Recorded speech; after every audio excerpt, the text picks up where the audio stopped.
What's up, guys? I'm here with Fanatic Mike Ross, Filipino champ Clockwork, Jago Flo, Justin Wong, the Scan Combo Fiend.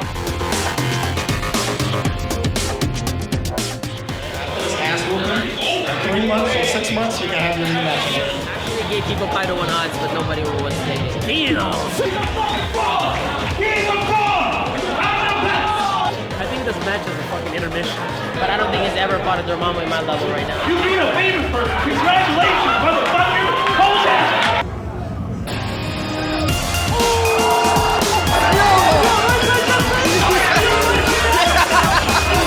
All he wants to do is shoot. So watch out for that. It's a perfect and 4-2 for Justin. Oh! Picked him up.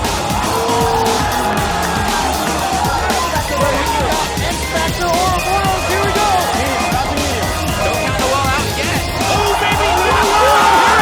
What's good? What's good? Let's go! Let's go! Technology, baby!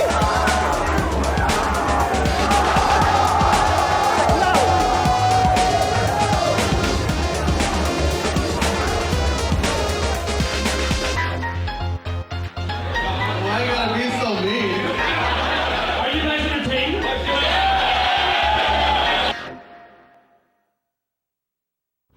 Cross counter.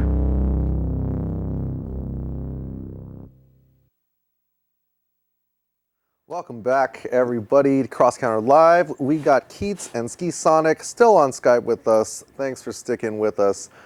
Speaking of growing the scene and the community and esports and all of that, there was a tweet put out by none other than Sundance, the CEO of MLG, yesterday or the day before, talking about how they were going to have an announcement on Wednesday, tomorrow, about their involvement in fighting games. What do you guys think about that? I think as long as they are willing to work with existing grassroots tournament organizers to avoid overlaps, I'm all for it, because more events is great for everyone.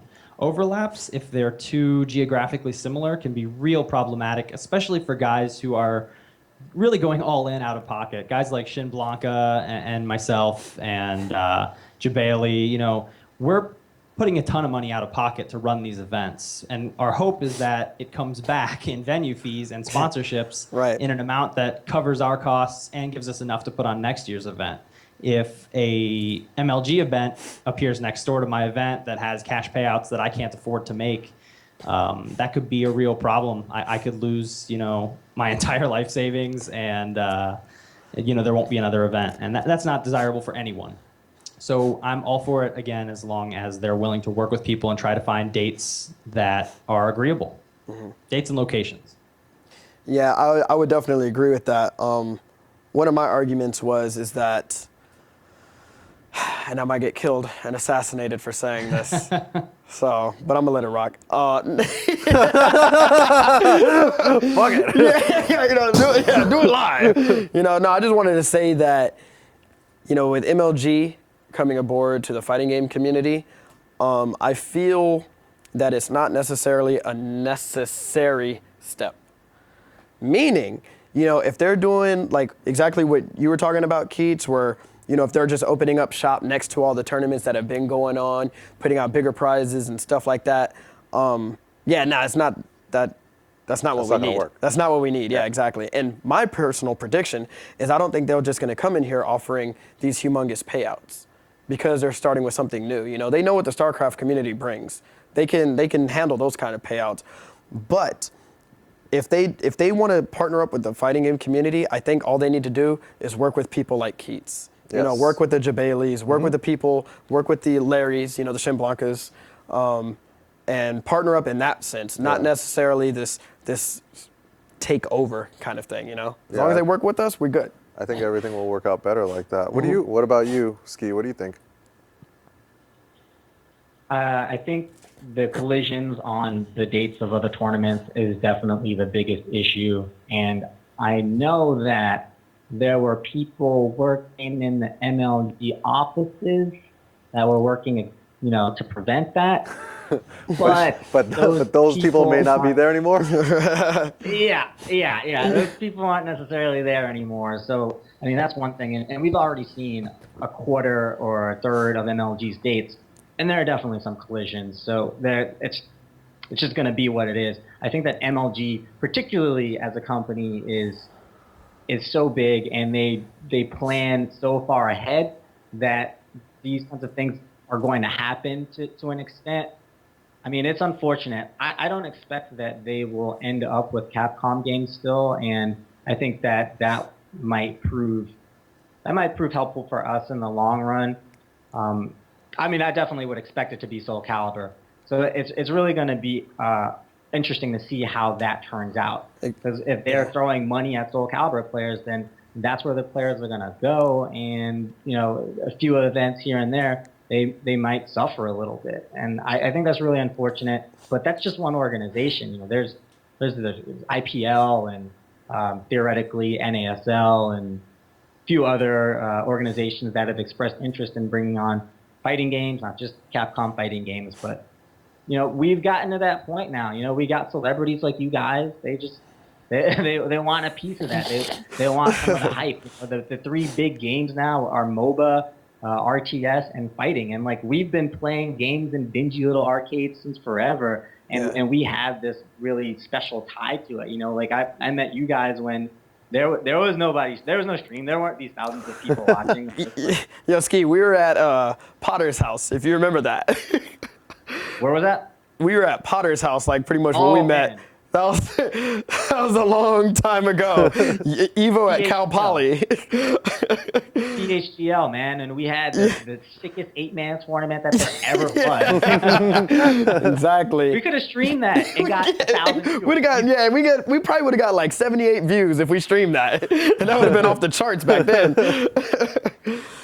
There's one other hidden benefit to having MLG kind of come in and compete, and that is that competition does breed excellence. If your neighboring tournament, MLG, is paying out 5 times what you can afford to, you're going to have to get creative and find other ways to attract people to your event. And you can be damn sure that we're going to do that, and you're going to want to come to our events because they're just more fun.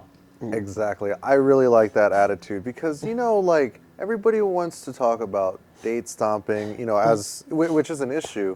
But the other issue, of course, is that this is not the hugging game community or, the chilling. The HGC? Yeah, the HGC. This is the fighting game community. And it doesn't matter. Well, at least in my mind, you have to take that same mentality. If you're going up against somebody who, you have a strong, who may be bigger than you, has a larger tournament record. But you're like, nah, fuck that. I'm going heads up. Yeah, exactly. So I admire that attitude, Keits. I think that's a great way to think outside the box because it doesn't have to be. It's not like, Walmart opens up next door and we just roll over. Yeah, nah. Yeah. Well, who does the money matter to? It only matters to the guys who can win it. Everyone else is just looking for a good time and a way to level up. And we're going to give that to them way better than MLG can, no matter what.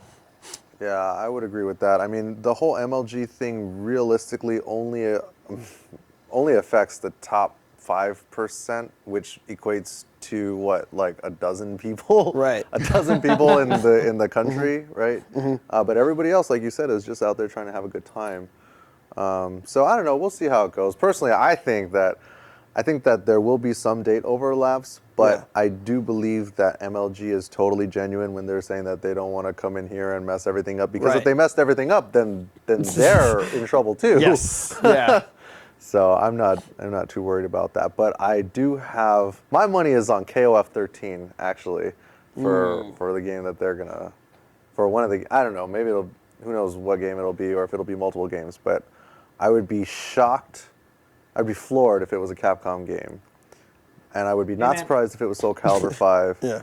But I think KOF 13 that could be very interesting, and it could be a pretty big game changer because there are some people out there that we know that are really, really excited for KOF. Yeah. But anyway, KOF is quite an international game as well. Yeah, that's what makes it exciting too. Yeah, certainly. Dude, I went to an MLG I've been to 2 StarCraft events. I went to IPL and it was sick because it was in Atlantic City. It was kind of like being at Evo. Oh, But I wow. went to MLG in Providence and I was kind of bored most of the time. And I told you I love StarCraft. I watch StarCraft all the time. Yeah. And I was bored. I was like over at the Mad Catz booth playing Street Fighter all the time. Their events are very different than ours. They don't have like casual setups. Like that doesn't happen at Right. those events. So maybe if they bring on fighting games, that'll change. But you know, it's like Keith said, we bring this to you in a different way. Like we're meeting up. We know who's probably going to win the money, and it's not me. And I've been to every Evo. Like I'm not winning. Yo, but you Fair are a enough. disruptor. You want to prevent other people from having a chance at taking that money. Oh yeah, I'm a gatekeeper, man. I'm Yeah. in there. Nothing wrong with that. That's a Nothing good wrong title to with that. have. Yeah. So, tell us a little bit about the changes that you're making to Wake Up SRK. You guys are going live now? Is that right? All the time? Finally, yes, we're going live. We experimented a couple months ago, something like that, with a video podcast, and we're having some issues, but we've gotten all the technical stuff worked out, and we do feel that going live and then offering a recorded version afterwards, and the original MP3 version that you're used to will also still exist. I think that's the best way to deliver the content we want to deliver. Nice. What days and times will you guys be going on? Well, this was a tough decision for me. I was really kind of going back and forth with Keits about it because I'm like, well, we got to pick the right day. Wednesday's out of the question. Friday's very late in the week. Monday is a little early to try to get the guest on. We've been talking about this for months. Yeah. So now it works out that Tuesday at the 6:30-ish time slot PST is actually very close to when we have done our planning typically for the show. Excellent. And it will end up feeding directly into Ultra Chen TV, which of course feeds into Cross Counter Live. So Street Fighter's taking up your whole Tuesday now. That's right. And I we're like going to that. kick it off, and you guys are going to run with it. You're going to take the ball and These knock it out of the park. the stream We're very monsters don't have a athletic. chance. These stream monsters out there, Lando's gambling addiction, people like you guys don't have a chance out there. You belong to us. Yes. On Tuesdays. Tuesdays are fighting game days now. Yes. I think it's going to be a national holiday or every week. Yeah, it People should be. across the world. Americas the and Americas, the world the internets. will be consuming fighting game content, starting with Wake Up SRK, continuing with Ultra Chen TV, And then we'll put everybody to yeah, sleep. we'll put you guys to bed, Oh man, that's so exciting for me to hear because I mean, we thought about that. We thought about the time slot thing Yeah, too, man. We were like Mondays, that ain't gonna work. That ain't gonna work. It's Fridays, tough. no, that ain't gonna work Yeah. either. That's why we showed up for the foursome, gentlemen. Exactly. Make sure all our time slots fit. Yeah. Oh, What's going on there? I don't know. Well, guys. hey, one thing I want to mention real Oh, quick yeah. is I'm Go actually ahead. also running a tournament for the first time. It's going to be in a couple of weeks, February 11th, at Nice. Dave and Buster's in Bethesda, Maryland. So anybody that's in the DMV area, Nice. please try to make it out. We're going to have Street Fighter 4, of course, Marvel vs. Capcom 3, Soul Calibur 5. We're going to try to throw KOF in there. And it's just a great opportunity to kind of branch out a little bit. This is going to be inside the actual Dave and Buster's, like not outside of it. And we have support from the actual, the actual event coordinator at Dave and Buster's, and he's looking to make this a recurring thing and Excellent. sort of make Dave and Buster's a name in the fighting game community if this works out well. And I think he has a little bit of sway with the company, so Nice. we're just going to see how this goes. So please make it out if you guys get the chance. Excellent. Where can people go for more information on your tournament? I have a thread on shoryuken.com. It's called Knockout Fights #1. Nice. Seriously. Number one. I'm not married to the name. It's as good as UFGT, man. Yo, be a part of history and support this tournament, people, if you're out in that area. sounds It's the first good. one. And Keits, what about you? What can you tell us about UFGT? We're pit stop on the road to EVO, so there's going to be big cash bonuses for Street Fighter 4, Ultimate Marvel vs. Capcom 3, and Soul Calibur. I think they mentioned maybe Street Fighter Cross Tekken. They don't really know yet what's going on with that. But last year, we had the prime distinction of starting every single pool on time to the minute and finishing every single pool early. Unheard of. Yeah, you're a miracle And worker. we're gonna probably double our numbers, and it's gonna be very, very nice change of pace from what you're used to. You'll know exactly where you need to be, when you need to be there, for how long you need to be there, and I'm gonna make it very easy for you to have an amazing time and know when it's time for free play, and when you can go play our carnival games, which is kind of one of the unique things we offer: Ball Rock Ball, Street Fighter 21. You can play those on the side when you're not busy and win some tickets for the raffle. We got the mystery game tournament, one of our key features. We have like a secret formula to running mystery game tournaments. We don't just throw crap games at you. We maximize it for viewer potential, so definitely tune in and check that out. Nice. And our pay structure is being revised a little bit, but we'll still pay the top 10%. Pretty much tons of announcements coming in weekly. You can check them all out on the ufgt.us blog. That's ufgt.us, obviously. So please head over there, check it out. Registration is open. Early bird right now, $25 venue fee, goes up to $30 February 19th. About a month before the event, goes up to $40. So don't complain about the price if you wait, because that's your fault and you're an idiot. Well, that's Well a said. great reason to come down. Yeah, exactly. Yeah. Well, guys, thank you so much Thank for you. joining us here on the show. We wish you the best of luck on Wake Up SRK Live. Looking forward to checking you guys out at 6:30 our time. And I believe that about wraps it up. Yep. So what if we have you guys on our show and then you have to run and do your show right after? Is that going to be possible? Yo, that's the only way it can work. That's the plan. We're gonna do that. We're gonna bounce off each other's That's right. aura. That's right. Yeah. Yeah, that's no problem. Absolutely. Yeah, when do we start? Definitely. Yeah, so yeah, thank you guys again for joining us. I don't know about you, Gootecks, but I gotta hurry up and get home. I got some Dota 2 to go play, so. I will not. Yo, let me get in that. Let me in that. I got you. I'll send you my tag later. We can get some games in all night. Awesome. All right, thanks, guys. All right. Well, another show in the history books for Gootecks and Mike Ross. That's right. We watched some cross assault videos. Yes, we did. We spoke a different language today. And we had on Keits and Skisonic, two of our personal friends. It was great show. It was a great show. Yeah, thank you guys for sticking around. We'll see you guys next week. All right. All right, later, guys.